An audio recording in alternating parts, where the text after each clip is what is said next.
Ora, tudo provém de Deus, que nos reconciliou consigo mesmo por meio de Cristo e nos deu o ministério da reconciliação. A saber, que Deus estava em Cristo reconciliando o mundo, não imputando aos homens as suas transgressões, e nos confiou a palavra da reconciliação, diz Paulo, escrevendo aos Coríntios, capítulo 5, verso 18 e 19. Segundo os Coríntios. Portanto, que lindas novas, que boas novas ouvimos do apóstolo Paulo nestes versos de 2 Coríntios. Deus estava em Cristo reconciliando consigo o mundo. Precisa de boas novas maior do que estas? Esta reconciliação, ela restaura o relacionamento entre Deus e a raça humana. Percebemos que esse texto aqui aponta o fato de que o processo reconcilia os pecadores com Deus, e não Deus com os pecadores. Não foi Deus que se afastou da humanidade.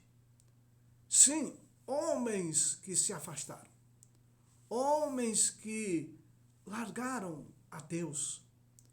Homens e mulheres que se foram de Deus. Por isso, Deus veio reconciliar os homens com Ele. É como se fosse, meu querido, você ter um grande inimigo. Imagine aí na sua mente o pior inimigo que você tem. Imagine, pense, eu não gosto daquela pessoa, eu odeio, eu passo longe, eu não o cumprimento. Se eu pudesse, eu esmagaria aquela pessoa. Imagine, assim estava a humanidade, longe de Deus, inimiga de Deus, não querendo nem ver Deus. E de repente, esse que você considera inimigo, vem até você, que é um grande inimigo dele. Esse que você considera inimigo, vem até você. Vem e lhe cumprimenta com carinho. Traz um presente para você. Abraça você. E diz, meu amigo, eu sei que você está irado comigo. Eu sei que você não gosta de mim, você está revoltado comigo, mas eu quero estar com você. Eu quero ter uma profunda amizade com você. Eu quero ter um bom relacionamento com você. Foi isso que Deus fez. Ele estava sendo tratado como inimigo, mas ele veio ao ser humano dizendo, olha, eu quero estar com você. Eu quero fazer uma aliança com você. E a chave da questão é conduzir estes inimigos de volta a Deus. A chave principal desse tema da reconciliação é conduzir estes que estavam irados, estavam inimigos, estavam sem Deus no mundo, conduzi-los de volta a Deus através de Jesus Cristo. Que plano maravilhoso! O plano divino, o plano da reconciliação. E esse plano, ele constitui a maravilha da condescendência divina. Ele tinha todo o direito de deixar que esta humanidade que era inimiga, deixar esse inimigo de lado. Ele tinha todo o direito de dizer, não, já que ele é meu inimigo, não vou me aproximá-lo, não quero questão com ele, deixa ele para lá. Mas não. Ele tinha todo o direito de fazer isto. Mas ele veio até essa humanidade que tinha se tornado sua inimiga. E não querendo que esta humanidade perecesse. ele então veio para reconciliar esta humanidade com ele. Foi Deus que tomou a iniciativa de restaurar estas relações interrompidas entre a humanidade e ele próprio. Foi ele que tomou a iniciativa. Paulo mostrou que quando inimigos, fomos reconciliados com Deus mediante a morte de seu Filho. Consequentemente, nos gloriamos em nosso Senhor Jesus Cristo, por intermédio de quem recebemos agora a reconciliação. Sim, éramos inimigos. Deus enviou seu Filho para estar aqui com este inimigo humano, para abraçá-lo, para conduzi-lo, para apoiá-lo, para alimentá-lo, para mitigar a sede, para conduzi-lo no deserto, para estar com ele. Deus enviou seu Filho, e este Filho veio, esteve com o humano. E qual a consequência disto? Nós, que éramos inimigos, agora podemos nos gloriar por nosso Senhor Jesus Cristo. Porque por intermédio dele, nós somos ou estamos reconciliados com Deus. Pergunto a você, meu querido ouvinte, nesta manhã, você está reconciliado com Deus? Você reconciliou com ele? Eu conheço pessoas que não gostam de Deus, que são inimigos de Deus, que abominam a palavra de Deus, que abominam a sua palavra. Eu conheço pessoas que odeiam as coisas de Deus. Alguém há poucos dias dizia, eu não gosto da Bíblia. Sabe, queridos, você que é tão inimigo de Deus, ouça uma coisa, ele não é teu inimigo. Não, ele veio para estar com você. Ele veio, glorie-se nisto, meu querido. Pode chorar, pode espernear, pode extravasar a sua ira contra Deus, mas ele te ama. Ele não está irado com você. Em Jesus Cristo ele veio quebrar essa corrente de inimizade. Pode se espernear, pode ficar com raiva, pode chorar, pode xingar a Deus, pode blasfemar do nome de Deus. Ele não está irado contra você. Ele veio, meus queridos, reconciliar. É a raça humana que é inimiga de Deus. Nunca Deus é inimigo da raça humana. Que boas novas, meus queridos. Glorie-se nestas boas novas. E podemos entender também que esse processo de reconciliação ele tem sido associado com o termo expiação. Né? Expiação. Expiação, esse termo também denota a harmonia de um relacionamento. Algo que um dia se estremeceu.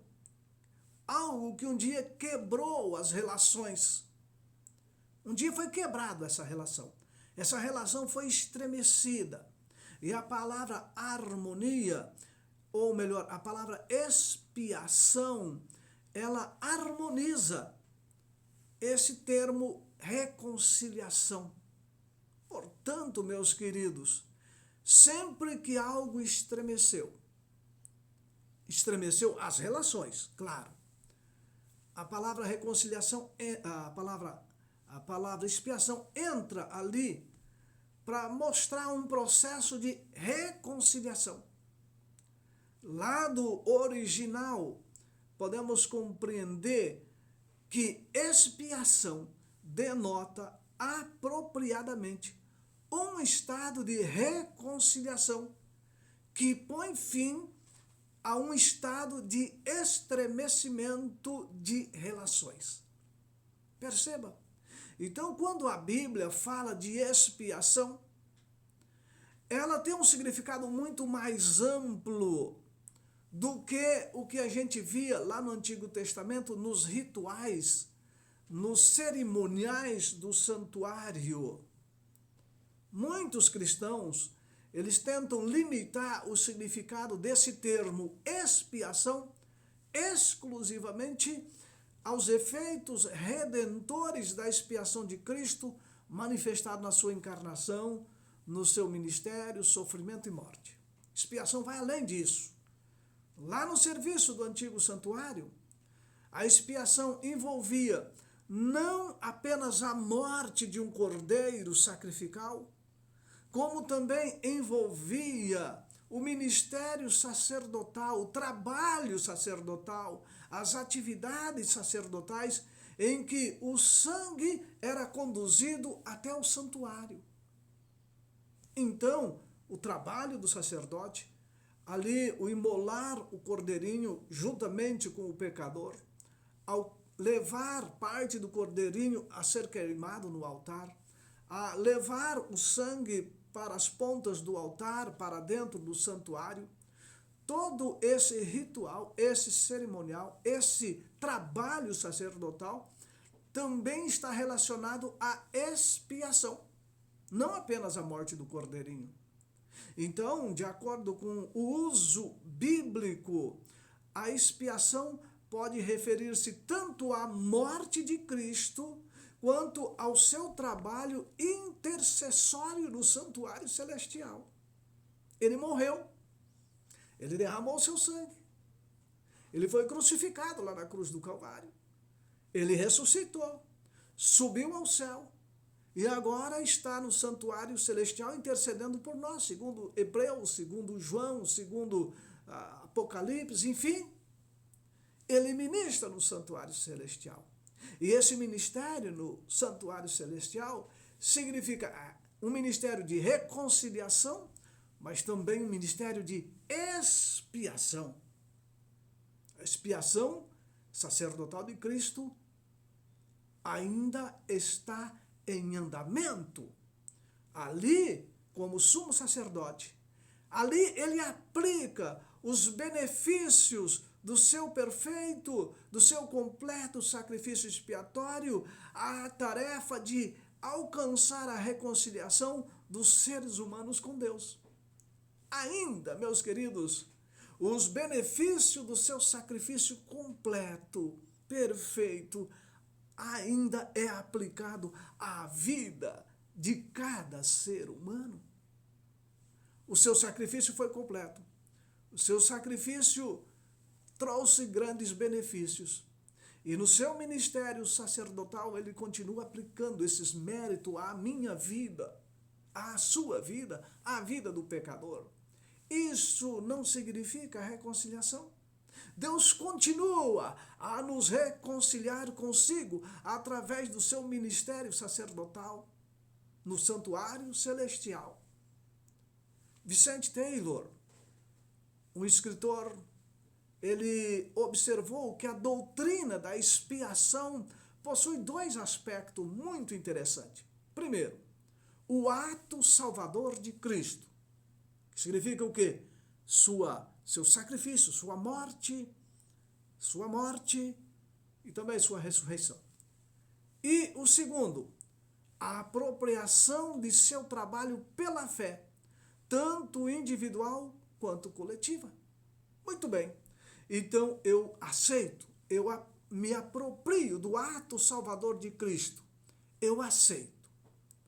Mas também eu aceito o seu trabalho, eu aceito pela fé o seu trabalho de interceder por mim, de aplicar os seus méritos à minha pessoa, que em mim não há mérito. Ele aplica os seus méritos em mim.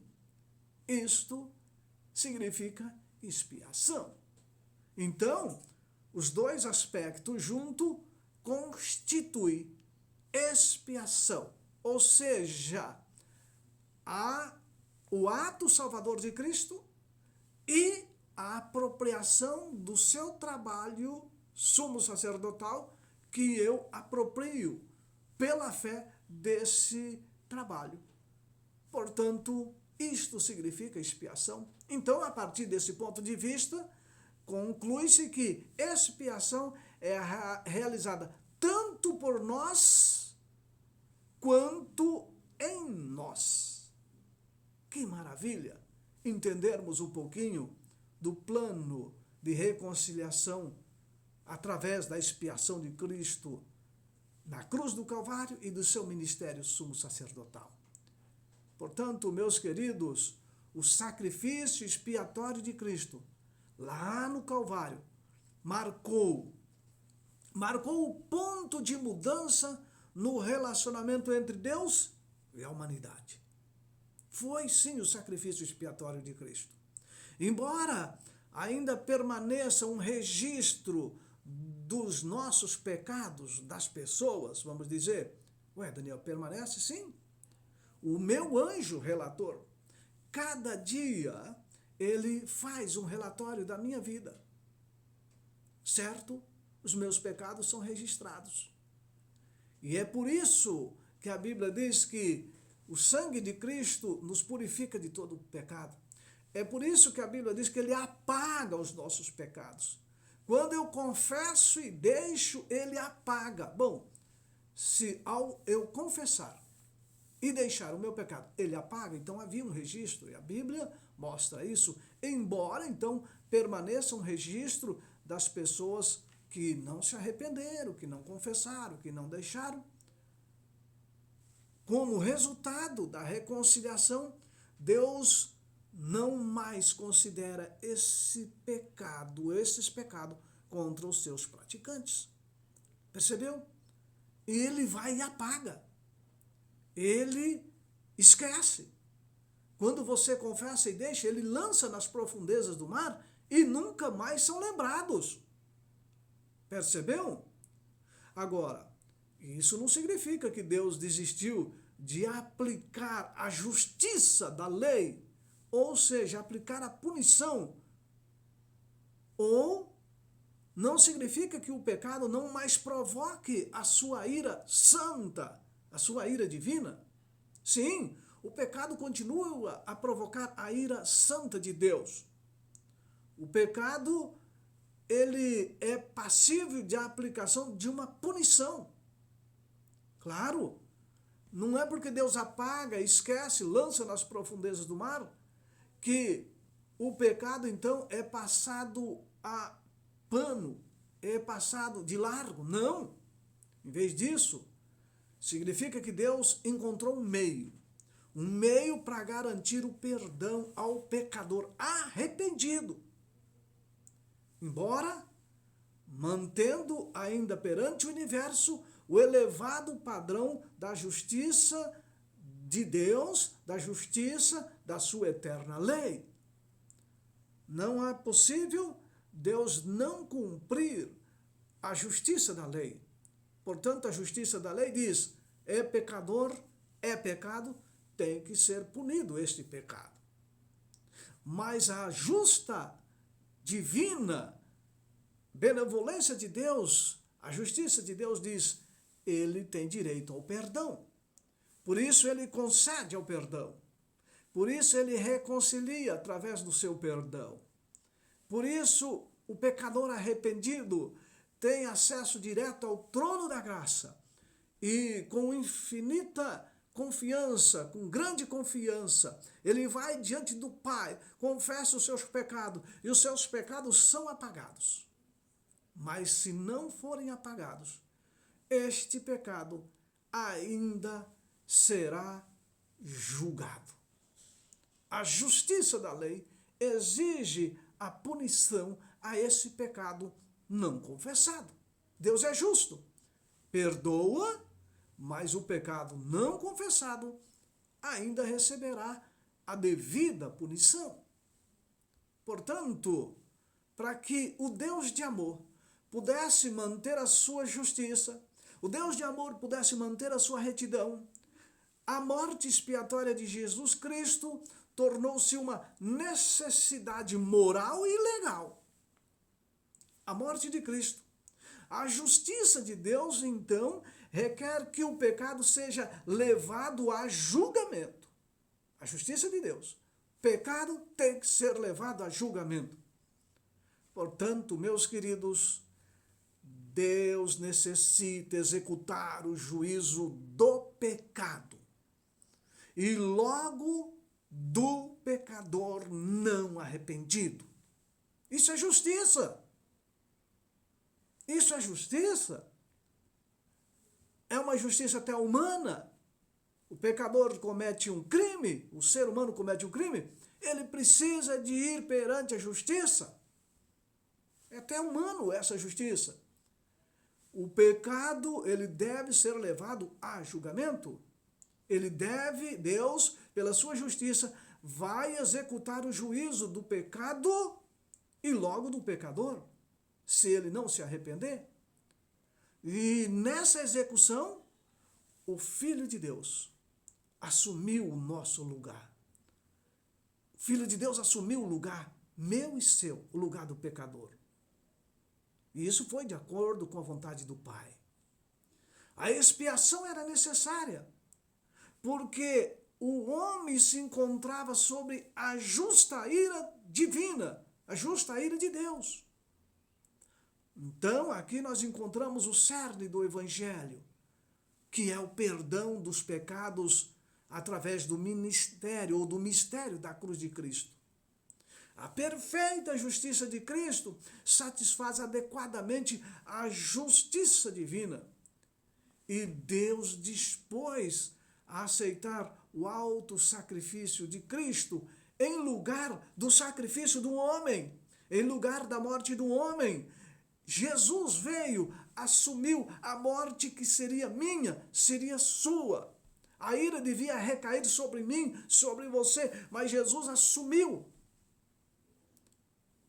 Daniel, mas se Jesus assumiu, não importa o que eu faça. Sim, a reconciliação não é aceita por todos. O perdão de Cristo não é aceito por todos. Um exemplo muito claro disso está lá na morte de Jesus. Pregado, crucificado entre dois ladrões. Um dizia, Pai, perdoa-lhe. Ou melhor, Pai, lembra-te de mim quando entrares no teu reino. Ou Jesus, ou filho de Davi, não sei como que ele usou o termo. Lembra-te de mim quando entrares no teu reino. E o que Jesus disse? Sim, te digo hoje, estarás comigo no paraíso. Enquanto o outro ladrão fazia o quê? Zombava, caçoava. Você não é o Cristo?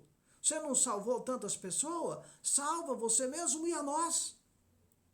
Pergunto a você, o sangue de Cristo pode purificar qual daqueles dois ladrões?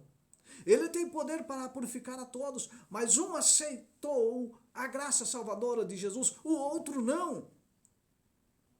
Pessoas que não se dispõem a aceitar o expiatório sangue de Cristo não podem receber perdão de pecados.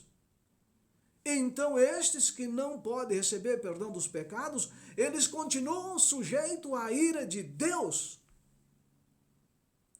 Deus estava ali oferecendo a salvação aos dois ladrões. Ele estava de braços abertos em direção aos dois ladrões. O convite de Jesus era aos dois ladrões, por isso ele estava de braço estendido em direção aos dois. Mas um se dispôs a aceitar o sacrifício maravilhoso de Cristo. O outro se dispôs a rejeitar. Portanto, a justiça exige que ele seja julgado. Ó, meus queridos, João diz bem claro, quem crê no Filho tem a vida eterna. Todavia, o que todavia se mantém rebelde contra o Filho não terá a vida, mas sobre ele permanece a ira de Deus. Deus é amor, meu querido. Deus é justiça, é benevolência, é paz, é salvação, é perdão. E João diz, quem crê neste Filho de Deus como aquele ladrão creu, esse tem a vida eterna. Por isso Jesus prometeu, Hoje te digo, estarás comigo no paraíso. Mas aquele que se mantém rebelde, como aquele ladrão que se manteve rebelde, não vai ter a vida eterna. Sobre aquele que não quis aceitar o sacrifício expiatório de Cristo, permanece a justa ira de Deus. Isso é justiça, creia você ou não. Sabe, amados ouvintes, a cruz é uma demonstração tanto da misericórdia quanto da justiça de Deus. Cruz, misericórdia. Cruz, salvação. Cruz, perdão. Cruz, restauração. Cruz, aproximação de Deus, do céu, com o homem. Cruz, entrega total do Pai, do Filho, do Espírito Santo à humanidade. Mas cruz também significa condenação, juízo para aqueles que não aceitam. Isso é justiça. Quer você entenda assim, quer não. Então, repetindo, a cruz é uma demonstração tanto da misericórdia quanto da justiça de Deus. A quem Cristo, ou a quem Deus propôs no seu sangue, como propiciação mediante a fé. Olha bem, propiciação mediante a fé, para manifestar a sua justiça, por ter Deus, na sua tolerância, deixado impunes os pecados anteriormente cometidos, tendo em vista a manifestação da sua justiça no tempo presente, para ele mesmo ser justo e justificador daqueles que têm fé em Jesus. Percebeu? Pela fé, nós manifestamos confiança, manifestamos entrega, manifestamos amor, manifestamos paixão pela cruz, pelo Cristo crucificado, mas também o Cristo ressurreto. Somos apaixonados, amamos o Cristo. E ele então, mediante essa fé, ele manifesta a sua justiça, ele é tolerante, ele deixa os meus pecados impunes, porque ele apaga, porque ele passa uma borracha, ele lança nas profundezas do mar para nunca mais ser lembrado.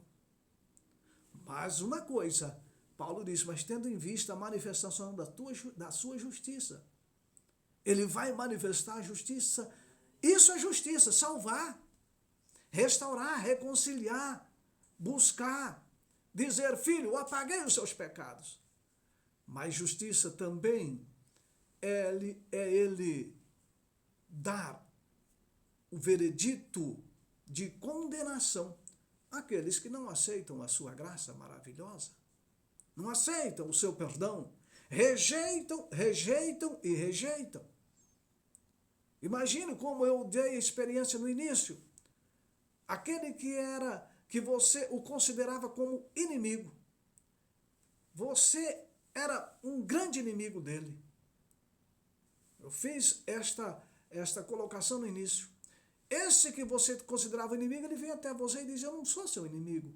Eu quero amá-lo, eu quero protegê-lo, eu quero estar com você, eu quero ter um bom relacionamento com você. Você diz, não, eu não quero, eu não aceito, eu lhe odeio, vá para longe, saia daqui de perto, não quero te mais ver, não quero mais te ver, fique longe, distante. O que este que veio buscar reconciliar com você pode fazer? O que ele pode fazer? Não cabe este irado contra ele estar ali no mesmo lugar, na mesma casa, no mesmo campo, no mesmo espaço. Justiça, meus queridos, é aceitarmos o sacrifício expiatório de Cristo, recebermos o perdão. Sabe, Jesus próprio apresentou o seu Filho como propiciação ou expiação pelos nossos pecados, diz Paulo aos Romanos. Ele próprio apresentou o seu Filho. Porque Deus né, enviou seu Filho único para que todo aquele que nele crê não pereça, mas tenha a vida eterna. Ele desceu do céu para reconciliar-se comigo, com você, com essa humanidade que não queria aproximar dele, que não queria ter um relacionamento com ele. Ele desceu do céu, deixou a sua glória. Vamos aceitar essa grande manifestação de amor, vamos aceitar essa grande manifestação de justiça ou vamos rejeitá-la? A decisão é minha, a decisão é sua. Deus já tomou a sua decisão de reconciliar a todos que chegam a Ele pela fé, que se achegam a Ele pela fé. Você quer se achegar a Deus pela fé? Vamos dar esse passo de fé? Ou você vai querer ficar longe de Deus, com raiva de Deus, inimigo de Deus? Pode ficar, Ele não é teu inimigo, mas um dia Ele terá que aplicar a sua justiça, a sua justa ira contra aqueles que não querem estar com Ele. Não vai ter terreno neutro, não tem como, porque justiça é, Ele se ofereceu, Ele se entregou pronto para te amar, te perdoar, te reconciliar. Amém? Vamos orar, Pai querido, obrigado, porque desceste do céu para reconciliar o homem contigo. Obrigado. E o Senhor, através da cruz do Calvário, mostrou essa justiça tão maravilhosa, que se entregou, tomou o nosso lugar, assumiu a nossa condenação, a nossa morte. Portanto, ó Pai, trabalhe no coração daquelas pessoas que não gostam do Senhor. O Senhor tem poder de ali operar. Pessoas que são inimigas, que não querem o seu amor. Portanto, Pai, trabalhe no coração desses teus filhos que ouvem a tua palavra, mas que continuam rebelde, que sabem que o Senhor os ama, mas continuem rebelde, não querem o teu convite, não querem o teu chamado. Toma-nos em tuas mãos, somos todos carentes da tua graça e misericórdia. Todos nós temos as nossas rebeldias, Senhor, portanto nos perdoe. Fique conosco, toma-nos em tuas mãos, em nome de Cristo Jesus. Amém? E amém. Meus queridos, quero desejar a todos um feliz sábado, um bom final de semana. Espero você no próximo programa, se assim Deus nos permitir. E até lá!